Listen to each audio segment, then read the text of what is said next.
Hello everyone! So ngayong araw is short vlog muna tayo about sa aking pinamili today. So ngayong araw kasi is Tuesday and may tabo dito sa amin. Yung tabo is para siyang market day siya every Tuesday and Friday siya dito sa amin. So sa tabo pwede kang makakabili ng mga murang vegetables, mga root crops, fruits, ganun siya. At madami pang iba. So pipili ka lang doon, pupunta ka yun. Pwede ka nang makabili ng mas cheaper talaga compare sa mga malalaking store na grocery. So, ganun siya.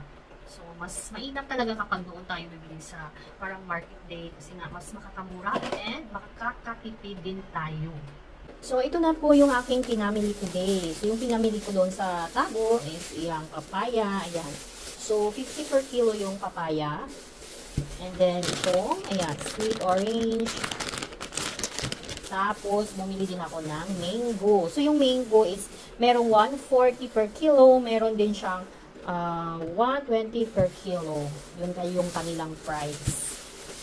So, mango papaya. Tapos, meron tayong itlog. So, small size na ito na itlog. And then, meron din tayong saging. So, ito na yung ating saging, 2 pesos bawat isa. So, kaso lang hindi pa masyadong hinog. And then, meron tayong kamatis. So, yung kamatis is 50 per kilo. Meron namang 60 per kilo. And, ito yung sa store na nabili ko. Yung sa wholesale store na nabili ko. So, mas makakamura ka doon. Dalawang crispy fry. And then, ayan, tocino marinating mix. Ayan, sabon. Kasama pa yung sabon. And then, cooking oil na, ayan, cooking oil, ayan, refill. Para sa atin.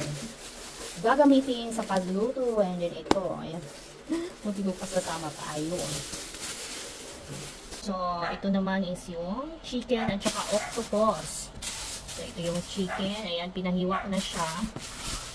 Tapos, yung octopus natin is, octopus yung ganito. Yung ganito. See? Octopus. So, medyo ganito siya kalaki. And then, yung isa is medyo malaki-laki talaga. Old kaayo. So, ayan o. So, masarap kasi ito pang adobo. Kaya bumili ako. Adobo natin ito. Ayan, ito yung malaki sa lahat na nabili ko. So, more than ano siya kasi 1 kilo. Ayan. Oh, see, ang laki oh. Ang laki ng octopus. Octopus ito, and then sa Cebuano is tabugok. Tabugok siya. Ayan. So, yung iba maliliit na. Bugno kayo. Huwag kayo. Nilagyan ko kasi siya ng ice. Ayan. Ayan yung ating pinamili today. Thank you for watching.